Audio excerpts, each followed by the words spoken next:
Hello guys. Part number 2 के start में हमें जैन की कुछ यादों को दिखाते हैं। एक्चुअली उसे गेमिंग का और स्पोर्ट्स का बहुत शौक हुआ करता था और हाई स्कूल टाइम से ही जब वो इन चीज़ों में इंटरेस्ट लेने लगता था तो ही उसे मना करता था और ज़्यादा फोकस अपनी पढ़ाई पर करने को कहता था। और इसी बात को लेकर इन दोनों की एक दफ़ा लड़ाई हुई थी जब वो अपने स्केट बोर्ड को सीखना चाहता था और ही ने गुस्से में वही तोड़ दिया था। और फिर हमें प्रेजेंट में ले आते हैं और दिखाते हैं कि जो बग मिस्टर ही के कंप्यूटर में था वो किसी से भी फिक्स नहीं हो रहा था। टैंग भी कॉफी सर्व करने के लिए आती है तो वो सबको ऐसा करते हुए देखती है तो उसे पता चलता है कि जैन की कंपनी की कितनी इंसल्ट हो रही है। वो सबको हटाती है और खुद वहाँ बैठ जाती है। अब वो जिस तरह से काम कर रही थी तो यहाँ पर ही को अपनी यूनिवर्सिटी की कुछ यादें आने लगती हैं। वहाँ पर भी एक दफ़ा टैंग ने उसके कंप्यूटर को फिक्स करने के लिए उसकी हेल्प की थी और उसके काम का यही स्टाइल था। जब वो काम करती थी तो किसी को कुछ भी नहीं बोलने देती थी। तो यहीं पर ही उसे पहली दफ़ा क्लिक होता है कि टैंग कौन है और उसने उसे एल्बर्ट के साथ देखा था। अब टैंग सारा काम पूरा कर लेती है लेकिन इन दी एंड उठ जाती है और सारा क्रेडिट जैन को लेने देती है। अब फाइनली उनका प्रॉब्लम तो सॉल्व हो गया था।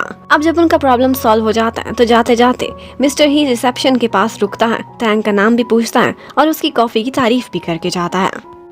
अब थोड़ी देर बाद टैंग एक काम से नीचे आती है तो देखती है कि मिस्टर ही वहीं बैठा खामोशी से उसका वेट कर रहा था और उसे वहाँ पर वो एले के नाम से बुलाता है। एक्चुअली यूनिवर्सिटी में वो एले का नाम यूज करती थी। मिस्टर ही कहता है कि सॉरी, मैं पहली 2 दफ़ा तुम्हें पहचान नहीं पाया था लेकिन आई गेस तुमने मुझे पहली दफ़ा ही पहचान लिया था। और फिर वो उससे कैजुअली कुछ बातें करता है और इसके साथ साथ उसे अपना बिजनेस कार्ड भी देता है। कहता है मुझे वीचैट पर ऐड कर लेना। उनको इस तरह से देखकर यलिन बहुत जेलस हो जाती है जो कि मिस्टर ही की सेक्रेटरी थी और वो जल्दी में एक अपॉइंटमेंट का कहकर उन्हें वहाँ से लेकर चली जाती है। उधर लू भी खड़ा यही सोच रहा होता है कि आखिर ही उस लड़की को देखकर स्माइल क्यों कर रहा था, क्या वो टैंग को जानता है। और फिर वो ये भी सोचने लगता है कि क्या उसने जानबूझकर वो डायरी गिराई थी, वो मेरी कंपनी में क्यों आई, मुझे ट्रिप पर क्यों मिली, क्या ये सब कुछ वो प्लान तो नहीं कर रही। वो बार बार जिस तरह से उसके सामने आती थी और फिर उसी के ऑफिस में काम करने लग गई, उसे ये सब कोइंसिडेंस नहीं लगता था। उधर जैन को टैंग पर अब पक्का पक्का शक हो गया था। उसने भी जाल बिछाया हुआ था। जब टैंग घर आती है तो उसने एक बहुत बड़ा गेमिंग सेटअप करके रखा हुआ था क्योंकि गेमिंग ही टैंग की कमजोरी थी। वो उससे कहता है कि अगर तुम 20 मिनट के अंदर अंदर इन दोनों कंप्यूटर के बग्स को सॉल्व कर सकती हो तो फिर जैसे चाहो गेमिंग खेलो, तुम्हें सब इजाजत है। अब टैंग की वीकनेस उसके सामने थी तो वो जल्दी जल्दी अपना काम करती है। वो एक स्किल्ड प्रोग्रामर थी। ये सब कुछ सॉल्व करने के बाद वो जैन को सरप्राइज कर देती है और अब वो मजे से उसके गेमिंग सेटअप पर खुद भी खेल सकती थी। उधर हमें मिस्टर लू को दिखाते हैं। उसने आज बहुत तरह के स्टफ टॉय मंगवाए हुए थे लेकिन कोई भी आइटम ऐसा नहीं था जो कि टैंग की डायरी को फिक्स कर सके। उसके डॉग ने जो मिस्टेक कर दी थी वो लग रहा था कि अब ठीक होने वाली नहीं है। और जैन को तो अब अंदाजा हो गया था कि ये लड़की कोई आम सी गर्ल नहीं है बल्कि ये कंप्यूटर जीनियस है। तो अब टैंग को बहुत अच्छे से ट्रीट करता है। कुकिंग में अच्छा था तो कहता है कि अब से तुम्हारे खाने का ख्याल मैं रखा करूंगा। आज उसको बहुत अच्छे से खाना खिलाता है और उसके बाद उससे पूछने लगता है कि मुझे सच सच बताओ तुम अब्रॉड में कहाँ गई थी और कहाँ से आ रही हो। अब टैंग उसको अपना फ्रेंड मानती थी तो उसे सब सच बता देती है कि मैं यूएसए से आई हूँ और वहाँ की बहुत बड़ी एक हैश कंपनी थी जिसमें वो प्रोग्रामर की जॉब किया करती थी। उसके कभी भी ज्यादा फ्रेंड्स नहीं हुआ करते थे और इसीलिए वो यहाँ पर वापस आई है क्योंकि आजकल उसका काम में मन नहीं लग रहा था। वो ये भी रिक्वेस्ट करती है जैन को कि ये सब कुछ सीक्रेट रखना। अब वो जैन से पूछने लगती है कि तुम लू को कैसे जानते हो। जैन उसे बताता है कि मैं और मेरा भाई मिस्टर ही, हम लोग लू के साथ स्कूल के टाइम से थे। और वो उसके बारे में उसे बहुत सारी बातें बताता है कि वो जितना सख्त और जितना स्ट्रिक्ट लगता है वो एक्चुअली ऐसा नहीं है। वो वार्म हार्टेड है और इसके साथ साथ जो रूडनेस उसके फेस पर है वो उसके दिल में नहीं होती। टैंग लू के बारे में बहुत सारी बातें जैन के थ्रू निकलवा लेती है। और फिर हमें एल्बर्ट को दिखाते हैं। उसे याद आ रहा था कि एक दफा टैंग ने उसे एक ब्रेसलेट गिफ्ट किया था जो उसने वादा किया था कि वो हमेशा पहन कर रखेगा। टैंग ने तो अपने ऑफिस की जॉब बहुत अच्छे से संभाल ली थी और जो सीनियर रिसेप्शनिस्ट थी अब उसे उसकी ज़रूरत भी नहीं पड़ती थी। वो उससे भी बेटर तरीके से हर चीज़ को अरेंज कर लेती थी और इसमें अपनी कंप्यूटर स्किल्स भी बहुत अच्छे से यूज़ करती थी। उधर मिस्टर ही आज एल्बर्ट से मिलने के लिए जाता है और बातों बातों में उसे जिक्र करता है कि मैं एक स्टूडेंट्स रीयूनियन रखना चाहता हूँ। जो भी हमारे यूनिवर्सिटी के चाइनीज स्टूडेंट थे अब उनको यहाँ पर देखा है तो एक जगह डिनर पर इन्वाइट करूँगा। आई होप तुम भी ज़रूर आना। उधर ऑफिस में टैंग की फ्रेंड मिंग उसे वार्न कर रही होती है कि जैन से बच कर रहना, क्योंकि ये मिस्टर लू का बेस्ट फ्रेंड है। अगर इसके सामने कोई गड़बड़ कर दी तो फिर लू का सारा गुस्सा तुम्हारे ऊपर ही निकलेगा। लेकिन असल में तो उस बेचारी को पता ही नहीं था कि जैन और टैंग दोनों फ्रेंड्स हैं और एक ही घर में रहते हैं। मिस्टर ही अब टैंग को लेकर काफ़ी क्यूरियस था कि वो इतनी अच्छी जगह से पढ़कर सिर्फ एक रिसेप्शन की जॉब क्यों कर रही है। वो अपनी सेक्रेटरी यर्लिन को कहता कि उसके बारे में इंफॉर्मेशन इकट्ठी करो, उसके सीक्रेट्स जानो, उस पर नजर रखना। लेकिन यर्लिन एक्चुअली दिल ही दिल में मिस्टर ही को बहुत लाइक करती थी। उधर टैंग आज कॉफ़ी लेकर जाती है मिस्टर लू के पास, लेकिन वो कॉफ़ी उसने उनकी पसंद की नहीं बनाई थी। तो वो उस पर गुस्सा करते हैं और कहते हैं कि आइंदा से एहतियात करना। लेकिन वो उन पर गुस्सा करने लगती है, जाकर दरवाज़ा बंद करती है और कहती है कि मेरी डायरी कब वापस करोगे। अब मिस्टर लू कहता है ठीक है, मैं कल ले आऊँगा। इतने में ऊपर से जैन भी आ जाता है और उनको अपनी बात ख़त्म करनी पड़ती है। एक्चुअली जैन ने ऑफिस में किसी के ऊपर भी ये शो नहीं किया था कि वो टैंग को जानता है। वो बिल्कुल अननोन्स की तरह से ऑफिस में रहते थे। लेकिन कहीं ना कहीं मिस्टर लू को शक हो रहा था कि टैंग किसी मकसद के साथ यहाँ पर आई है और वो नहीं, वो जो दिखाती है। आज ऑफिस के बाद टैंग और जैन दोनों एक जगह पर स्वर्ड्स खेलने के लिए जाते हैं। और मजे की बात है कि वहीं पर ही मिस्टर ही भी आ जाता है, जिसे देखकर जैन का मूड बहुत ऑफ हो गया था। लेकिन साथ ही साथ जब उसे पता चलता है कि यही टैंग, इसका नाम एला है और वो मेरे भाई की जूनियर है, तो ये सुनकर तो वो और भी गुस्से में आ जाता है। और टैंग को भी आज पहली दफा पता चला था कि ये दोनों भाई भाई हैं। अब इनकी दुश्मनी इतनी पीक पर होती है कि जैन अपने भाई को चैलेंज कर देता है और कहता है कि मेरे साथ कम्पीट करो, अगर मैं जीतूं तो मेरी लाइफ में कभी नाक ना अड़ाना। अब टैंग साइड पर खड़ी होकर उनका मैच देख रही होती है। मिस्टर ही और जैन दोनों आपस में फाइट करते हैं। जैन काफी अच्छा लड़ा था, लेकिन इन दी एंड वो हार ही जाता है और ये देखकर उसका इतना मूड खराब होता है कि वो एक गर्ल के सामने हारा है कि वो गुस्से में वहां से चला जाता है। तो अब मिस्टर ही को ही टैंग को वापस ड्रॉप करना पड़ता है। यहाँ पर वो दोनों वॉक भी करते हैं और साथ ही साथ बातें भी करते रहते हैं। अपने यूनिवर्सिटी के दिनों की बातें याद करते हैं और मिस्टर ही इस बात से भी हैरान था कि टैंग क्यों ये छोटी सी जॉब कर रही है। लेकिन टैंग उनसे कहती है कि जब सही समय आएगा तो ही मैं आपको इसके रीजन बताऊंगी। अब यहाँ पर हमें एक और बात भी पता चलती है और वो ये कि मिस्टर ही टैंग में काफी इंटरेस्ट लेने लगता है। वो उसके बालों को छूना चाहता था, लेकिन फिर मॉस्किटोज होने का बहाना करने लगता है। अब इसके बाद वो उसे घर तक ड्रॉप करने के लिए भी आता है और उसकी सीट बेल्ट भी खोलता है। उसे बहुत अच्छे से पता था कि लड़कियों की हार्ट को कैसे फ्लटर कराया जाता है और उसे खुद भी ये बात पता थी कि यही उसकी बिगेस्ट क्वालिटी है। अब जब वो घर वापस आती है तो जैन बड़े गुस्से में था कि तुम मेरे भाई के साथ क्यों आई हो, जबकि टैंग अलग उस पर गुस्सा करने लगती है कि तुम मुझे वहाँ लेकर गए और फिर छोड़ कर आ गए। तुम्हें थोड़ा एहसास नहीं हुआ कि मैं यहाँ पर नई आई हूँ। अगर मैं अकेली सड़क पर रह जाती, मुझे कुछ हो जाता, कोई मार डालता तो क्या होता। अब हमेशा से जैन को वो इसी तरह से वुमेन कार्ड खेल कर इमोशनली ब्लैकमेल कर लेती थी और जैन हो भी जाता था। आज भी वो हो जाता है और फिर टैंग से सॉरी भी करता है। उधर टैंग जब अपने रूम में जाती है तो उसे बार बार मिस्टर लू का ही ख्याल आया जा रहा था कि वो काफी हैंडसम है, स्मार्ट है, लेकिन इतना रूड क्यों है और मेरी डायरी क्यों वापस नहीं कर रहा। उसके बाद कभी कभी हमें जैन की पुरानी यादों को भी दिखाने लगते हैं। ही के पहले अच्छे रिलेशंस भी हुआ करते थे जैन से और वो उसकी हेल्प भी करता था अपनी सबसे बड़ी क्वालिटी के थ्रू। वो उसे सिखाता था कि कैसे किसी लड़की को इम्प्रेस करना है और जैन उसी की इंस्ट्रक्शंस को फॉलो कर एक दफा स्कूल टाइम में अपनी क्रश को डेट पर ले जाने में भी कामयाब हो गया था। और फिर नेक्स्ट डे ऑफिस में दिखाते हैं टैंग गुस्से से भरी हुई मिस्टर लू के पास जाती है क्योंकि वो आज भी उसकी डायरी लेकर नहीं आया था। वो कहती है कि मैं कब तक सुनूं।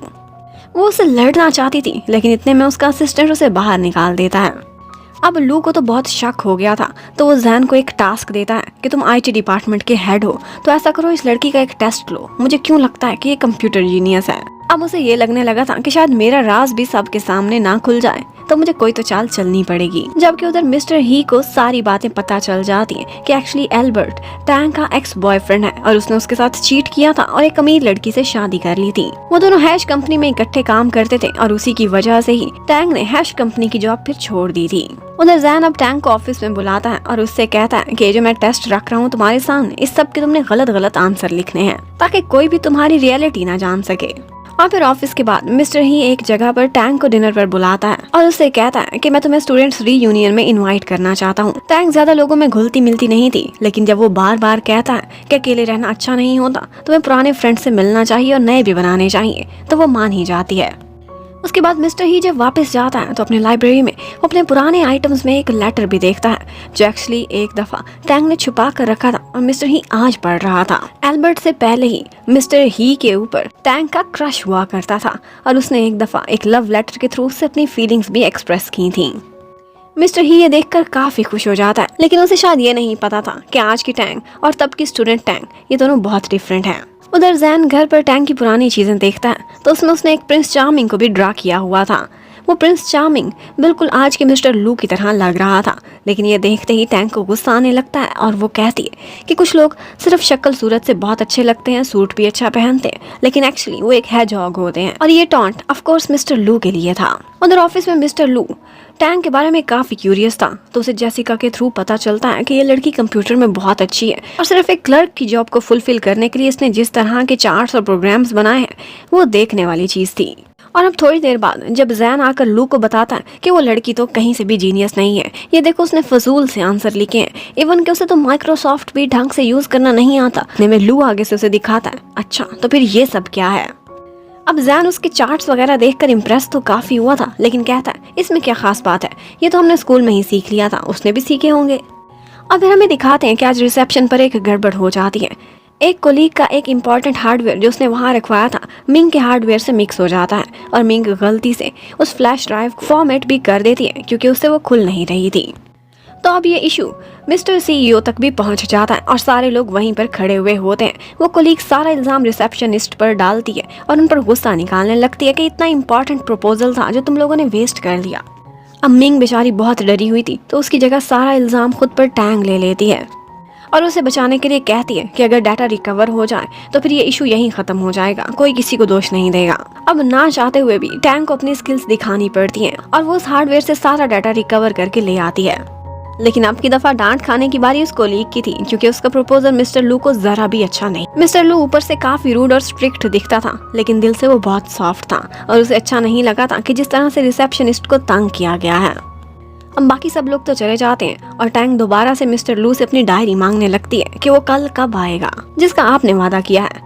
मिस्टर लू उससे कहने लगता है ठीक है फिर ऐसा करो कि तुम मेरी असिस्टेंट बन जाओ सिर्फ 15 दिन के लिए, उसके बाद तुम्हारी डायरी तुम्हें मिल जाएगी। अगर तुम नहीं मानी तो तुम्हारी डायरी का ये हाल होगा। उसे एक डेमो करके दिखाता है जो देख कर ही अब टैंग को तो अपनी डायरी बहुत प्यारी थी, वो तो ये सब इमेजिन कर ही नहीं सकती थी। अब उस बेचारी को मिस्टर लू की ब्लैकमेलिंग में आना पड़ता है और वो उसे चिढ़ाता भी है, बार बार तंग करता है कि पेज के फटे हुए टुकड़े उठाओ और साथ ही साथ मेरा दरवाजा भी बंद करके जाओ। अब घर जाकर जैन को जब ये बात पता चलती है कि टैंग को लू ने अपना स्पेशल असिस्टेंट रख लिया है तो वो कहता है बस अब थोड़े दिन रह गए हैं, बस हम पकड़े जाने वाले हैं। अब नेक्स्ट डे से टैंग मिस्टर लू के ही ऑफिस में शिफ्ट हो जाती है। पहले तो वो उनकी तरफ से कमर करके दूसरी तरफ मुंह करके बैठी हुई होती है, लेकिन ऊपर से मिस्टर लू आ जाता है जो उसकी चेयर हटाता है और बिल्कुल ऐसे रख देता है कि जहाँ से उसका फेस साफ दिखाई दे। अब वो उसे सारा टाइम बिल्कुल फ्री बिठाए रखता है। वो बहुत कामों का पूछती है लेकिन कुछ भी नहीं बताता, फिर कहता है कि वापस रिसेप्शन पर बैठ जाओ और छुट्टी होने से 1 घंटा पहले यहाँ आ जाना। अब ये सुनकर टैंग तो बहुत खुशी हुई थी। अब ये सुनकर टैंग खुश हो गई थी क्योंकि उसे बड़ी आज़ादी मिल गई थी। वो आराम से रिसेप्शन पर जाकर बैठ जाती है और उसे मिस्टर लू की शक्ल भी नहीं देखनी पड़ेगी। अब छुट्टी से एग्जैक्टली 1 घंटा पहले वो ऑफिस में आती है तो मिस्टर लू ने उसके लिए ढेर सारा काम इकट्ठा करके रखा हुआ था और वो कहता है कि 1 घंटे के अंदर अंदर इसे फिनिश करो वरना तुम्हें छुट्टी नहीं मिलेगी। और जब वो नहीं मानती तो उसे धमकी देता है कि तुम्हारी डायरी का मैं ये हाल करूँगा। अब उस बेचारी को बात माननी ही पड़ती है और वो ये सारा कुछ करने में अपने कंप्यूटर की स्किल्स को यूज करती है और मिस्टर लू साइट पर खड़ा उसे काम करता देखता रहता है। फिर थक कर वो काउच पर ही सो जाता है और इन दी एंड टैंग ने टाइम पर अपना काम खत्म कर लिया था और वो बड़े एटीट्यूड से उन फाइल्स को टेबल पर फेंक कर मिस्टर लू को जगाती है और दिखाती है कि मैंने काम कर लिया है। अब इसके बाद हमें पार्टी का सीन दिखाते हैं। रीयूनियन पार्टी में मिस्टर ही ने बहुत सारे लोगों को इनवाइट किया था। टैंग भी वहाँ पर आती है और उसे वहाँ पर एल्बर्ट भी दिखाई देता है। अब एल्बर्ट और टैंग वहाँ पर अनजान बनने लगते हैं और सिर्फ ऐसे ही प्रिटेंड करते हैं कि जैसे सिर्फ वो स्कूल मेट्स थे। और टैंग एल्बर्ट के सामने ऐसे शो कराती है कि जैसे उसे उससे कोई फर्क नहीं पड़ता और ना ही उसका दिल टूटा है, ना ही वो उसे कभी याद आता है। लेकिन एक्चुअली उसको पुरानी यादें आने लगती हैं। उसे यूनिवर्सिटी टाइम से ही पता था कि वो एल्बर्ट को बहुत ज़्यादा प्यार करती है, लेकिन उसके लिए हमेशा अपना कैरियर ज़्यादा इम्पोर्टेंट होता था। अब नेक्स्ट क्या होगा ये देखने के लिए stay connected. Thank you for watching. Bye bye.